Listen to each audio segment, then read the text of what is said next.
"I'd like to make a toast," Josh announced, raising his glass as everyone at his housewarming party turned to look at him. His eyes gleamed with excitement, an expression I'd seen countless times when he was about to steal the spotlight. "To new beginnings, new homes, and—" He paused dramatically. "To Grandpa's memory." A respectful silence fell over the room. Our grandfather had passed away just 4 days ago, and the wound was still fresh for all of us. I raised my glass along with everyone else, quietly honoring the man who had meant so much to me. "Speaking of Grandpa," Josh continued, setting his drink down on the coffee table, "I have an announcement to make." I watched as he reached into his pocket and pulled out an envelope, slightly worn at the edges. My heart skipped a beat. There was something about the way he glanced at me that made me uneasy. "Before he died, Grandpa gave me this letter," Josh said, his voice carrying across the living room of his new Denver home. "He wanted me to have his vacation home by the lake, the place we all loved as kids." The room erupted in surprised murmurs and congratulations. My parents beamed with pride, while Josh's girlfriend Teresa clapped excitedly. My cousin Jenna shot me a confused look from across the room. She knew how close Grandpa and I had been. I sat stunned, unable to process what I was hearing. The lakeside cabin was Grandpa's most cherished possession. It was also the place where I had spent nearly every weekend for the past 3 years, helping him maintain the property, listening to his stories, and simply enjoying his company. Josh, on the other hand, had visited maybe twice in the last 5 years, always complaining about the lack of Wi-Fi and nothing to do. But more importantly, Grandpa had given me a small wooden box 3 weeks ago, making me promise not to open it until the time was right. Inside was a notarized deed transferring ownership of the vacation home to me. He had already given me the property. It wasn't even part of his estate. As Josh unfolded the letter and began to read what were supposedly Grandpa's wishes, I studied his face. Was he lying? Did he know about the deed? Had Grandpa somehow changed his mind without telling me? "That's great. Good for you, Josh," I managed to say with a forced smile, though my mind was racing. I needed to get home and check the documents in that wooden box right away. I quietly excused myself, saying I needed to use the bathroom, and slipped away from the celebration. As I closed the bathroom door behind me, I leaned against it and took a deep breath. The letter Josh had shown everyone didn't make sense. Grandpa's handwriting had become increasingly shaky in his final months due to arthritis, but the signature I glimpsed looked suspiciously smooth and confident. My phone buzzed with a text from Jenna. "You okay?" That was weird. Josh never even cared about the cabin. I texted Jenna back, "Need to check something at home. Can you cover for me? Say I got called into work?"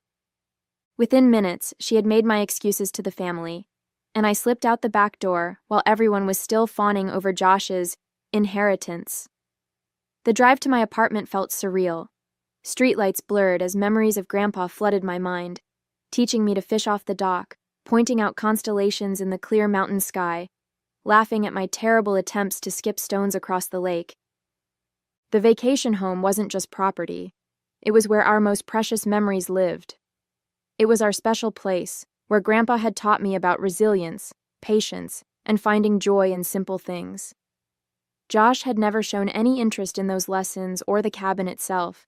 His announcement felt like a violation of something sacred. As soon as I got home, I went straight to my closet and retrieved the wooden box Grandpa had given me. It was his old cigar box, worn smooth with age, the cedar still fragrant when opened. "Don't open this until you need to know the truth," he'd told me, his eyes crinkling with that familiar wisdom that suggested he knew more than he was saying. My hands trembled as I lifted the lid. Inside lay several neatly folded documents, a sealed envelope with my name written on it, and a small brass key I recognized immediately. It opened the antique roll-top desk in Grandpa's study at the cabin. I unfolded the top document and gasped. It was exactly as I remembered, a notarized deed transferring ownership of the vacation home to me, dated 6 months ago. Alongside it was a letter in Grandpa's unmistakably shaky handwriting. "My dearest Jules," it began, By the time you read this, I'll likely be gone. I've decided to give you the cabin while I'm still alive to avoid any complications. You're the only one who truly loved this place as much as I did. Your brother never showed interest except when he needed a place to host parties when I wasn't around. Tears blurred my vision as I continued reading. I know your brother might contest this, which is why I've had everything properly notarized and filed. There's a copy with my lawyer, Harold Thompson. The cabin is legally yours already. This isn't part of my will or estate. I trust you to honor the spirit of our special place. I sat back, stunned. Josh had lied. He'd fabricated a letter, knowing full well Grandpa had already given the property to me. The audacity was breathtaking, even for him. My phone buzzed with messages from my parents, asking where I'd gone. Josh had texted too.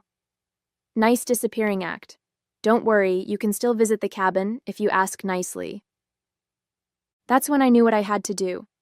I wouldn't confront him via text or phone. No, this called for something more direct.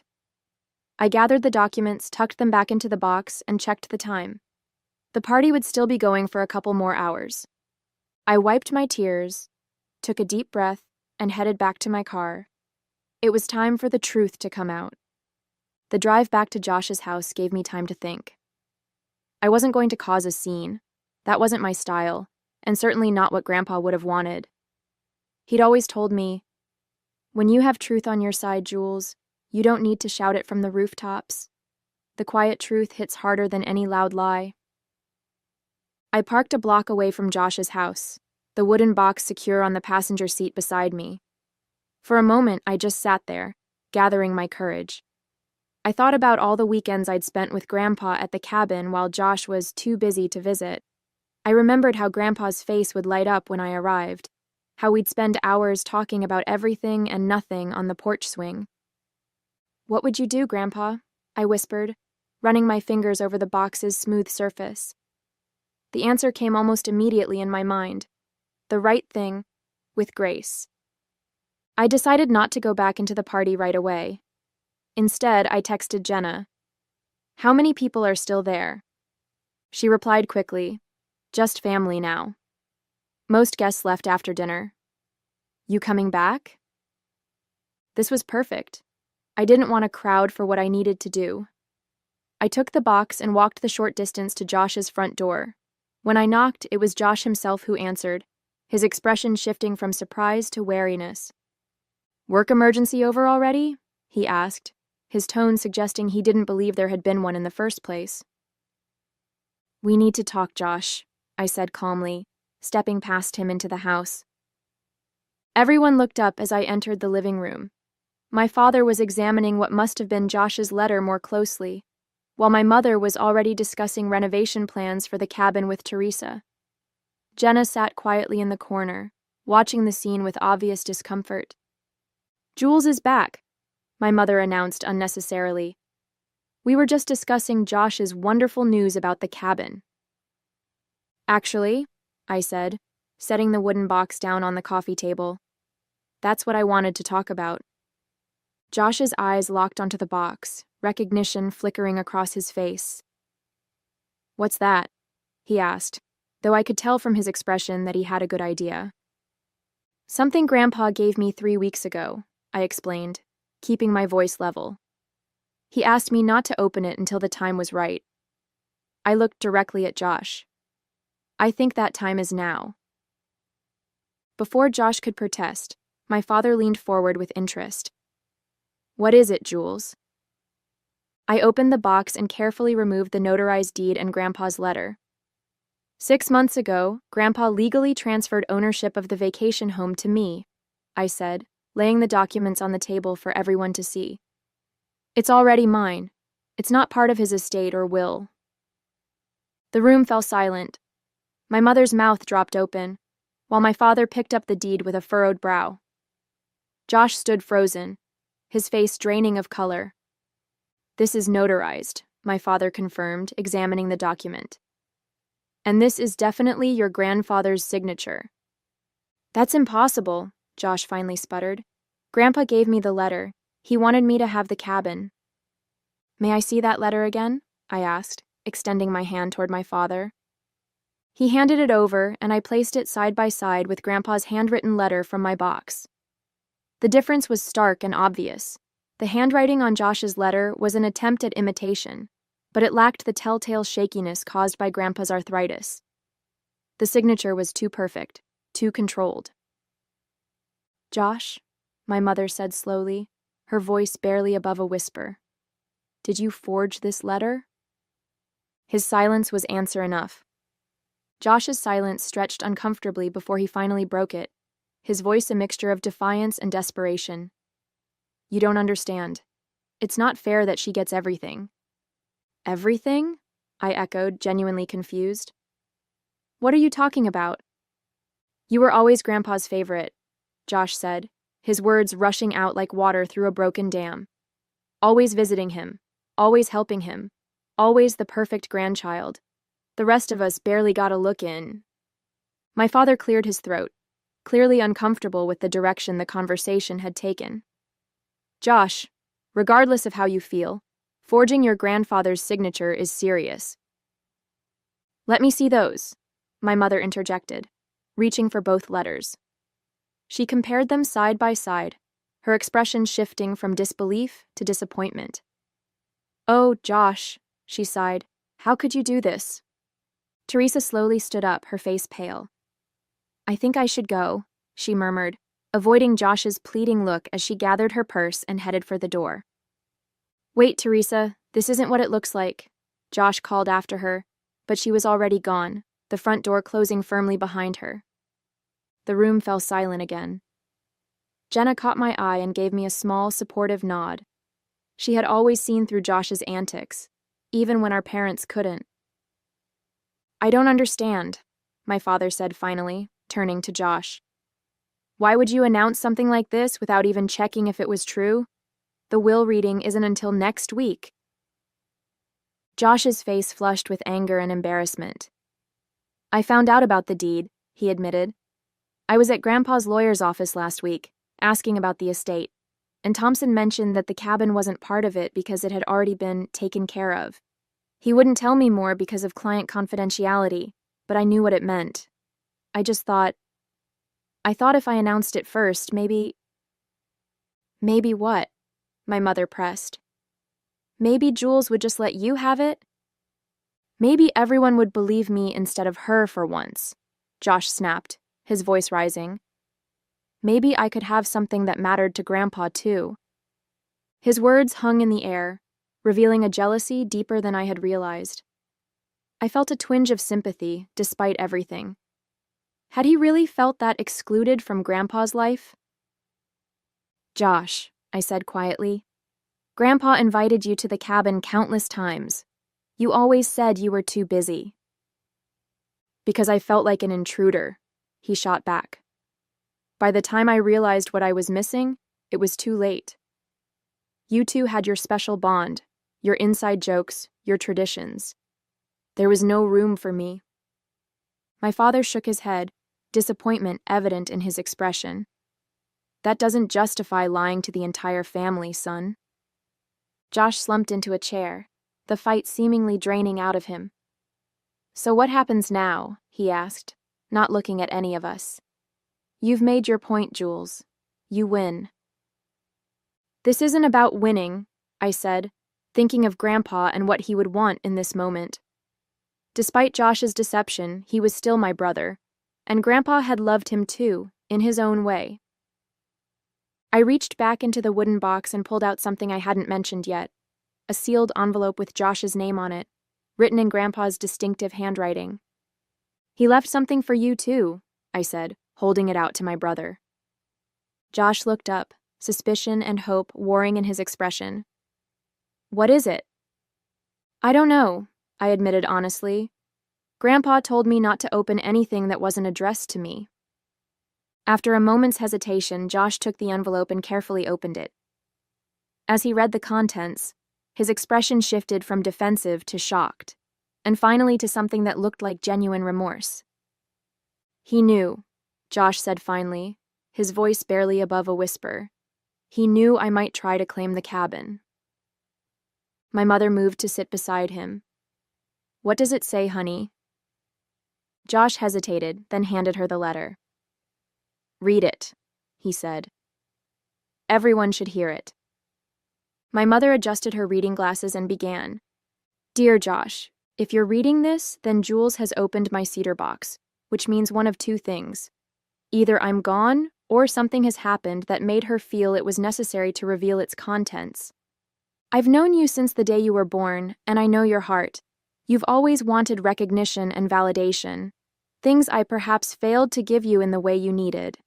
But I also know when you feel overlooked, you sometimes make impulsive decisions that hurt others and ultimately yourself. The cabin has been transferred to Jules. This was a decision I made with great thought and love. Not because I didn't care for you, but because Jules connected with the place in a way you never did. She understood what made it special to me, and I trust her to preserve that spirit. What you need isn't a property, Josh. It's a purpose. I've enclosed a check for $25,000. Use it to start something meaningful. Find what makes your heart come alive the way the cabin does for Jules. Maybe it's that business idea you mentioned last Christmas, or perhaps something else entirely.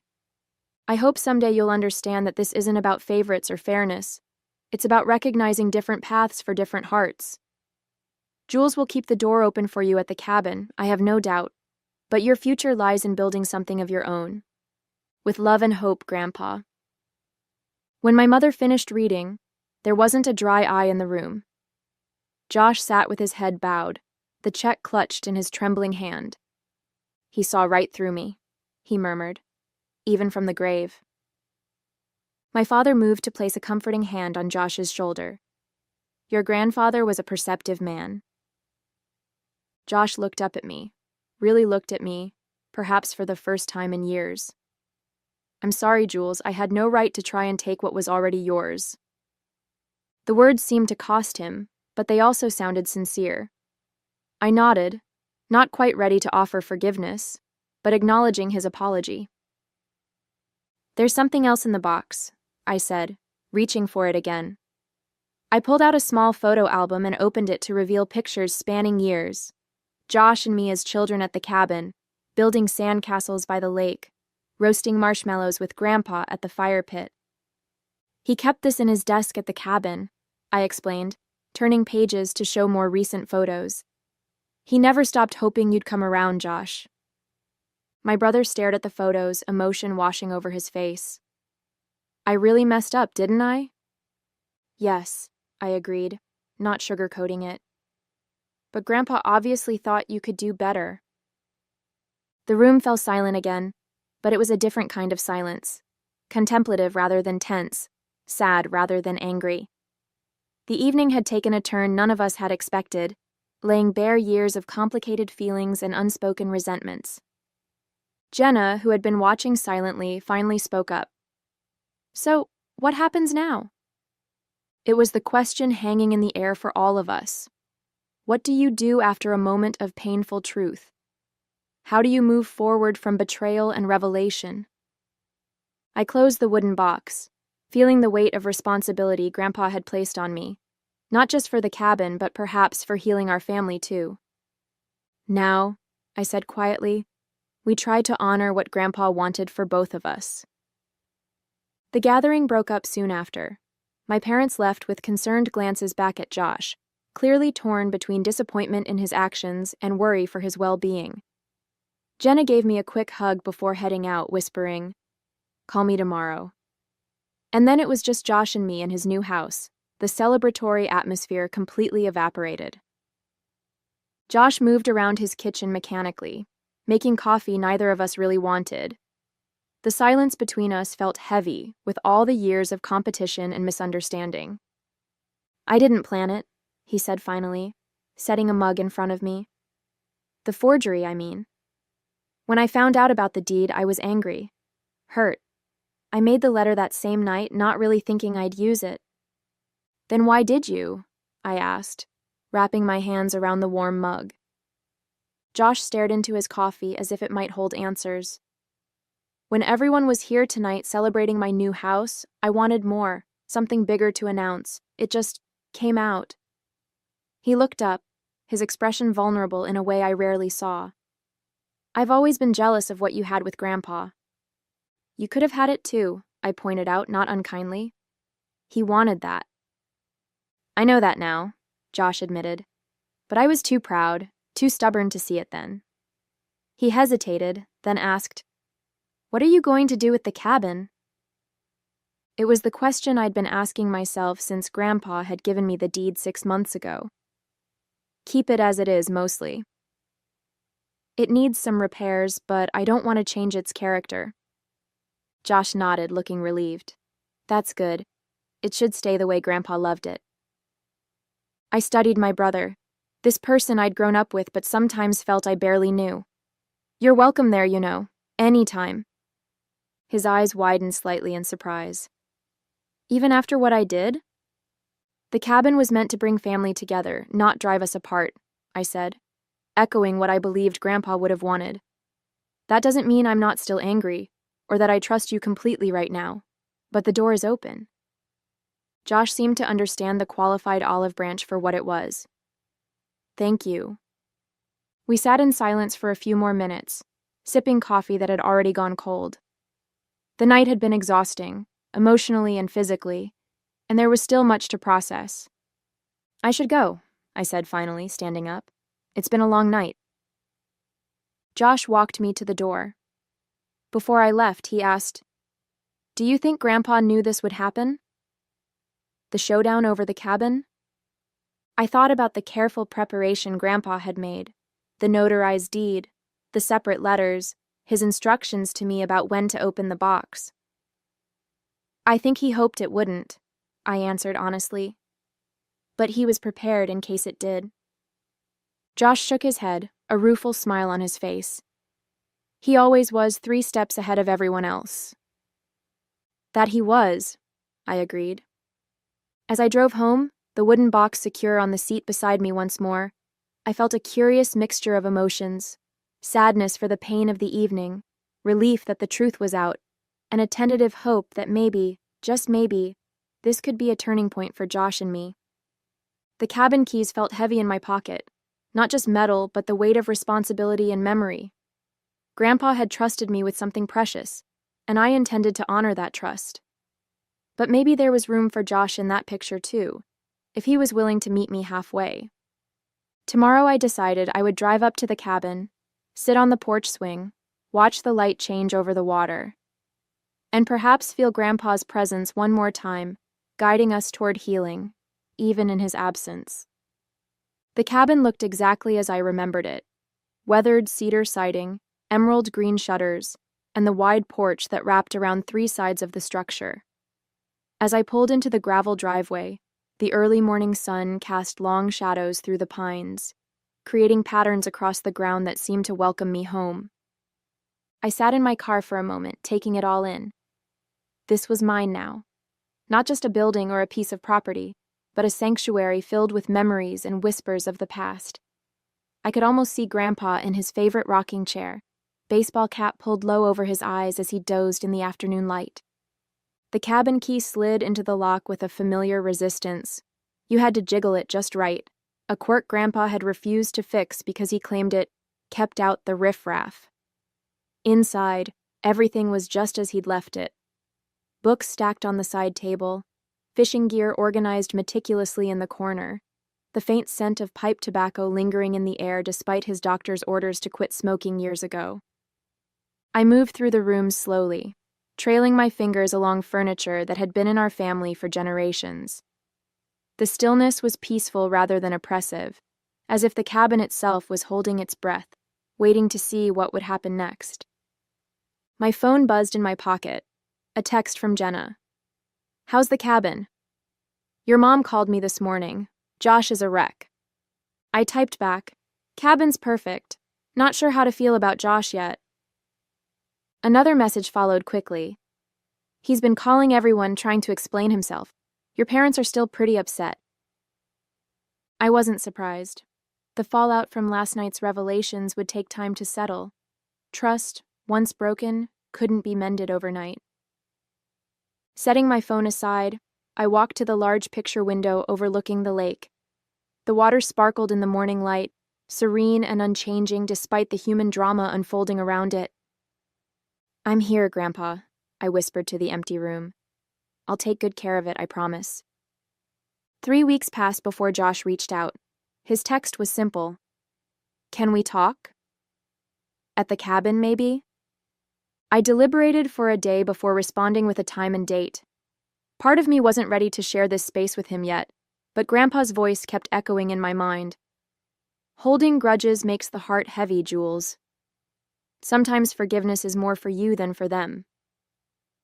When Josh's car pulled up the following Saturday, I was sitting on the porch swing, nursing a cup of coffee. He approached slowly, looking more subdued than I'd seen him in years. "This place hasn't changed at all," he said, glancing around. "That's the idea," I replied, gesturing to the chair across from me. He sat down, fingers drumming nervously on his knees. "I've been thinking about what to say for weeks, but everything sounds inadequate." "Try anyway," I suggested, neither cold nor particularly warm. Josh took a deep breath. "I'm sorry, not just for the forgery, but for everything. For being jealous of your relationship with Grandpa, for resenting you when I should have been looking at my own choices." I studied his face, trying to gauge the sincerity behind his words. The Josh I knew was a master of telling people what they wanted to hear when it served his purposes. "Why did you do it?" I asked. "The truth, Josh." He looked out at the lake, quiet for a long moment. "I thought if I had the cabin, it would somehow make up for all the time I didn't spend here. Like I could buy back those moments I missed." His voice cracked slightly. "Stupid, right?" There was a vulnerability in his admission that felt genuine, not an excuse, just a sad acknowledgement of a faulty thought process. "I used the money," he said suddenly. "Grandpa's check." "For what?" "I enrolled in that woodworking course Grandpa was always telling me to try, the one I was too busy for." He gave a self-deprecating laugh. "Turns out I'm terrible at it, but I'm going to stick with it. He was right. It's calming, being focused on creating something with your hands." It was a small thing, but significant coming from Josh, who had always been too impatient for such pursuits. "He would have liked that," I said quietly. We sat in silence for a while, listening to the gentle lapping of water against the shore and the distant call of birds. It was the same peaceful soundtrack that had accompanied countless conversations between Grandpa and me over the years. "I have something to show you," I said finally, standing up. Josh followed me inside to Grandpa's study, where the antique roll-top desk stood in the corner, bathed in morning light. I used the brass key from the wooden box to unlock it, revealing neatly organized compartments filled with papers, letters, and small mementos. "Grandpa kept everything," I explained, pulling out a folder marked Josh. Inside were newspaper clippings of Josh's high school debate championship, photos of his college graduation, and even a printout of the webpage announcing his promotion last year. "He was proud of you," I said softly. "He just showed it differently than you wanted." Josh's fingers trembled slightly as he paged through the collection. I had no idea he kept track of all this. "There's a folder for each family member," I explained. He called it his brag book. Josh looked up, his eyes glistening. "I really messed up, didn't I?" "Yes," I agreed, not sugarcoating it. "But Grandpa believed in second chances, so do I." I pulled out a calendar from my bag and handed it to him. "I've marked weekends when I'll be up here for maintenance and bigger projects. I could use an extra pair of hands, even terrible woodworking ones." A smile tugged at his lips. "Really?" "The cabin was meant to bring family together, not drive us apart," I said. "That's what Grandpa wanted." Later that afternoon, we sat on the end of the dock, feet dangling in the cool water. Josh pitched ideas for renovating the boathouse while I sketched possibilities in a notebook. "You know," Josh said, looking out across the water, "I think Grandpa knew exactly what he was doing, giving you this place." "What do you mean?" "You didn't just inherit a cabin," he said thoughtfully. "You inherited his role, keeping the family connected to what matters." As the sun began its descent behind the mountains, casting golden reflections across the lake, I realized Grandpa had given me more than property. He'd given me the chance to heal old wounds and forge new connections, starting with the brother I'd almost lost to resentment and pride.